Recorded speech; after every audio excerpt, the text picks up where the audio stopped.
Got here as soon as I could, Judge. I apologize. Well, no need to apologize. You're doing the best you can. This gentleman has some mental health struggles. I printed this. Uh, I'll need it back, but I guess I could just email it to you, but he's under an order from the probate court presently. Hello. This is Attorney Mike Gravlin. I have been through airport hell today. There was a ground stop in Chicago, but the show must go on. Thank you, Zach, over at Law Nerds Unite, who sent this to me, and everybody else who also sent it to me. It's good stuff. I know I'm behind the curve, but excuse me. I'm a Matlock fan, and I was on a plane with no Wi-Fi. So let's carry on. Wait. No, I think we need to do Can you this. please state your name for the record, ma'am? He's not. Okay, thank you. So let's bring him in. Is this just a form of order? Yes. No, this is, he got some new charges. Oh, this is our actual. Got it. Thank you. I'm good with that. Thank you, Judge. All right. Good morning, Mr. Brewer. I don't know if we've met. I'm Judge Middleton. Are you Roger? All right, guys. Today we're diving into one of the wildest courtroom moments you'll ever witness. Judge Middleton barely finishes asking for the defendant's name when Roger Brewer finds himself slapped with a jaw-dropping accusation. He allegedly grabbed a deputy by the scrotum. The courtroom shifts instantly. Confusion, disbelief, and tension all collide. It's awkward, it's chaotic, and it's only the first minute. You'll want to see where this goes. Let's ride. Roger. I can't see nothing. There's a thing in the middle of the TV. Can you see me? A little bit. How do I look? There you are. Okay, good. Anyway, are you Roger Brewer? Yes, I am. You got arrested last night by a county deputy and a state police officer. I have here with me Mr. Keith Stickley. He's the chief public defender for St. Joe County. Let's talk about your charges. They filed a complaint by the prosecutor's office alleging that on July 9th in Mendon I thought it Township. was the 8th. Well, this says the 9th. Today's the 10th. So if it was last night, it was the 9th. Okay. That you did assault, batter, wound, resist, oppose, or endanger Deputy Jason Van Dyken. How? He's a deputy with the sheriff's department. How? Okay, I get that. You told me that. How Okay. did I assault him? Well, the police report said you grabbed him by the scrotum. I think there's I a thought I had a hold of specific. his last testicle. Weirder fast. Brewer interrupts the judge mid-charge, questioning how this is even possible. He keeps cutting in with how, and did I hurt him, while Middleton calmly reads out new charges for resisting and obstructing. The defendant seems more baffled than guilty, like he's waking up in a nightmare with no context. The courtroom atmosphere is already off balance, and the judge knows he's dealing with more than a legal issue.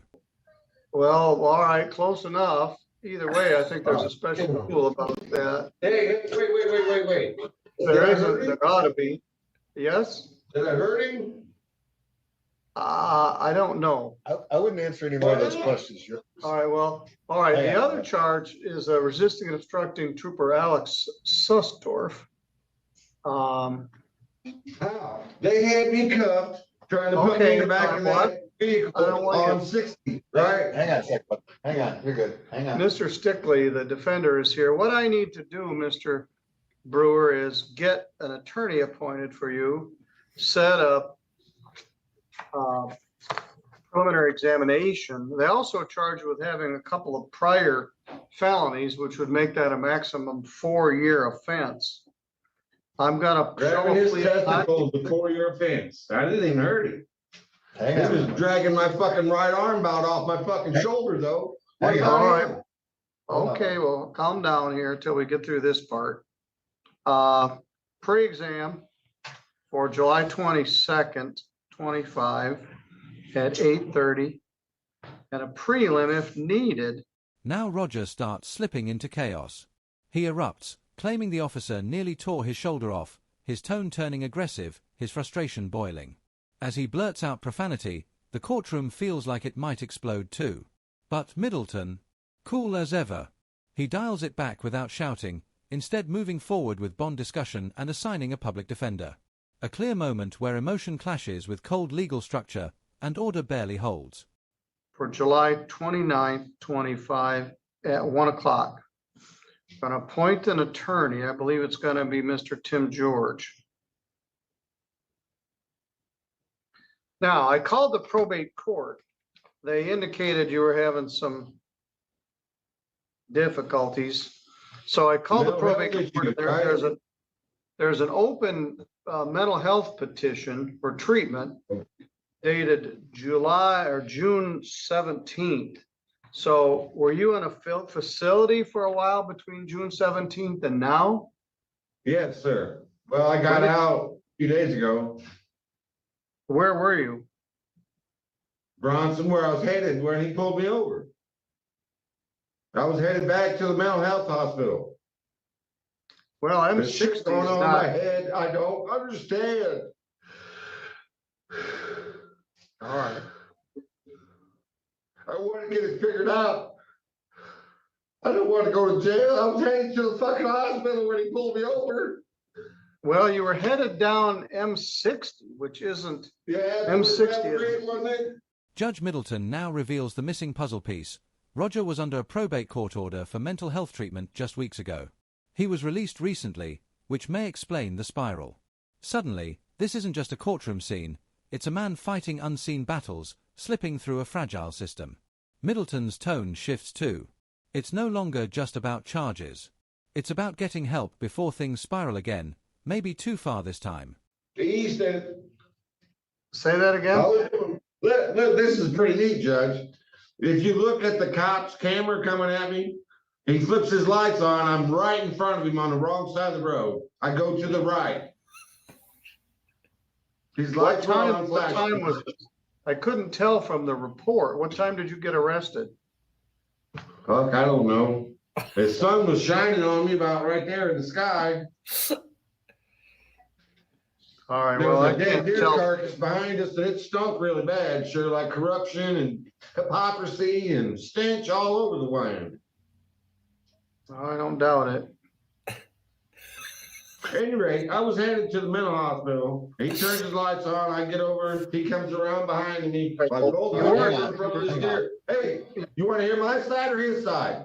No, I don't want to hear it much yet because I don't want you to compromise your rights. We're going to have a hearing where you get. This part is raw. Brewer's voice shakes as he pleads, saying he was headed back to the hospital when stopped. His confusion is heartbreaking. The words don't always make sense, but the desperation behind them does. He's not dodging blame, he's lost in it. The judge listens, careful not to inflame him.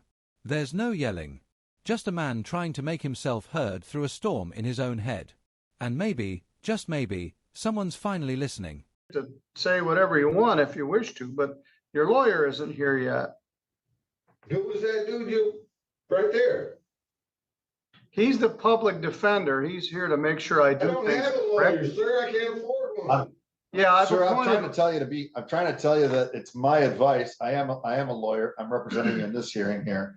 My suggestion is not to talk about the actual situation until we have the ability to evaluate discovery and the attorney that's going to help you out through this case comes and talks to you. He's gonna talk to you the next day, okay? Mr. Brewer, you said you were headed to the hospital, and that may be where you end up here. You're under a probate court order that I don't know too much about, but the officers indicate that you injured him. I'm going to set bond at $5,000 cash or surety, and I'm going to look into, I will allow you to be transferred to a mental health facility. Can we go back to Bronson? Yeah, if they think that's appropriate. May I please go there until I can bond out? We'll see if we can make that happen. All right, sir. Do you have family on West Street and Three Rivers? My daughter Audrey. Okay. All right. I'm not sure what's going on, sir. You got 0 that I could see, criminal record, but things are going on in your life. Criminal record, if you ask me. All right, at least you got those two things in Indiana, which are old and minor. I didn't see anything in Michigan, but those were some sorts of felonies. Anyway, I'm gonna contact your lawyer, contact your treatment people, see if they can get you back into the hospital pending your next hearing. But in light of that, I set the bond at 5,000 cash or surety. If you do post the bond, yeah, nobody likes that. Nobody likes being pulled over. And then we go deep into chaos. Brewer rambles about the smell of carcass, flashing lights, and corruption, all while explaining his driving on the wrong side of the road. It's part paranoia, part poetry, and 100% unfiltered. Judge Middleton, rather than shutting him down, lets it run. That's not weakness, that's strategy. He knows what he's dealing with. And sometimes, the best way to manage madness is to give it space to breathe. For not, I don't know, I was doing 52 going east. I was on 60. All right, you're headed the wrong way. Anyway, if you do bond out, no drugs and no alcohol, no weapons, no assaultive behavior, comply with all pivotal direction.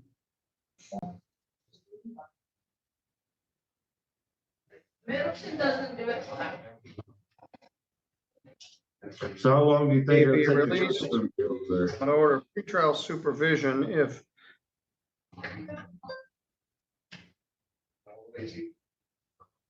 to mental health facility, secure.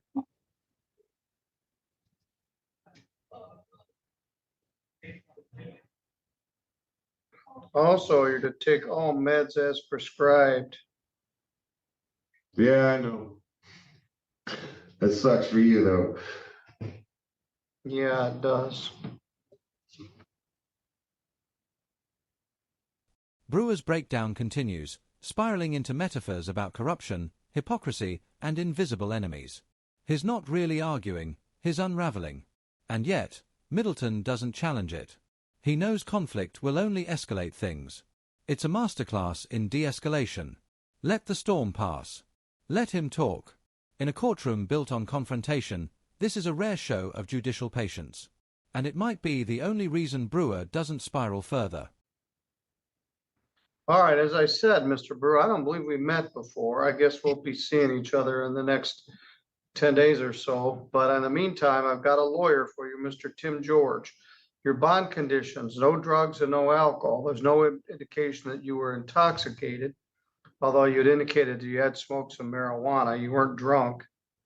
No firearms, no assaultive behavior, comply with all mental health direction, take all medication as prescribed, may be released to a secure mental health facility.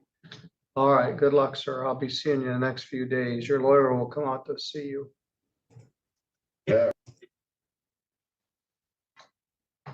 Is that the only one that ended up getting through, Your Honor? Apparently, there were 3 and I didn't get charges on the other one, strangulation and Okay. I'm not sure what to make of this gentleman. Which case are you ladies here on? One of the 230 ones? Yeah. Okay, you're in the right place. Thank you, Keith. Yep, I'll check later tomorrow. Are you doing it tomorrow in custody tomorrow?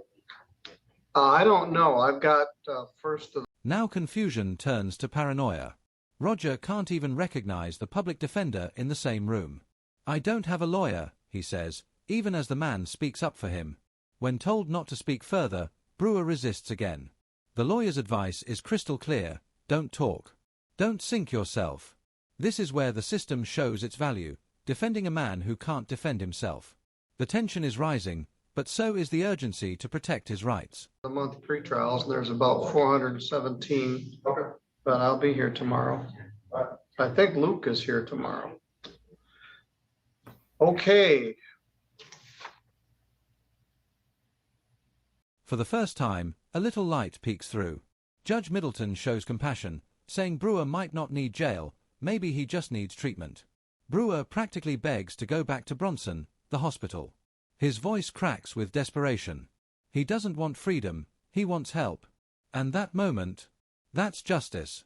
Not as punishment, but as protection. The court sees it, and for once, mercy makes more sense than a cell. This part is quietly powerful. Judge Middleton points out Brewer has no record in Michigan. Just a couple old charges in Indiana. Roger, though, insists this should count. That's a criminal record if you ask me. His shame is real, even if the paperwork isn't. You can feel the internal collapse, a man who already sees himself as broken. The system might not label him a criminal, but Roger already has. And that's the saddest conviction of all. All right, as I said, Mr. Brewer, I don't believe we met before. I guess we'll be seeing each other in the next 10 days or so. But in the meantime, I've got a lawyer for you, Mr. Tim George. Your bond conditions, no drugs and no alcohol. There's no indication that you were intoxicated, although you'd indicated that you had smoked some marijuana. You weren't drunk. No firearms, no assaultive behavior, comply with all mental health direction, take all medication as prescribed, may be released to a secure mental health facility. All right, good luck, sir. I'll be seeing you in the next few days. Your lawyer will come out to see you.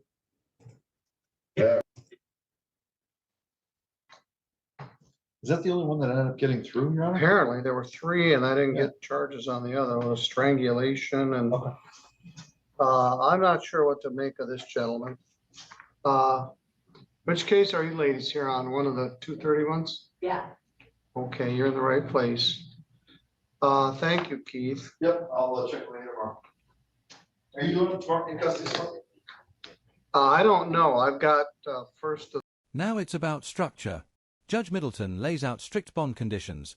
No drugs, no alcohol, no violence, no weapons. But the key demand: comply with all mental health directions. This isn't just legal protocol, it's survival. The court isn't interested in jail time, it wants stability. Middleton doesn't lecture. He simply builds a path forward. One clear step at a time. If Roger can stay on it, maybe he doesn't come back through that courtroom door. When told he must take all prescribed meds, Brewer mutters, "Yeah, I know, that sucks for you though." It's not rebellion, it's exhaustion. Like he's been through this before and knows how it ends. The judge stays neutral. No scolding. No sermon. Just structure. This part stings. Because it's the moment you realize, for some people, even staying sane feels like a punishment. And they're too tired to fake it anymore. With that, the hearing closes. Judge Middleton reinforces all conditions and ends with a rare gesture: coordination with Roger's hospital and legal team. It's the right call. Narrator Mike Graylin breaks it down beautifully. Middleton's strength isn't in power, it's in patience. He sidesteps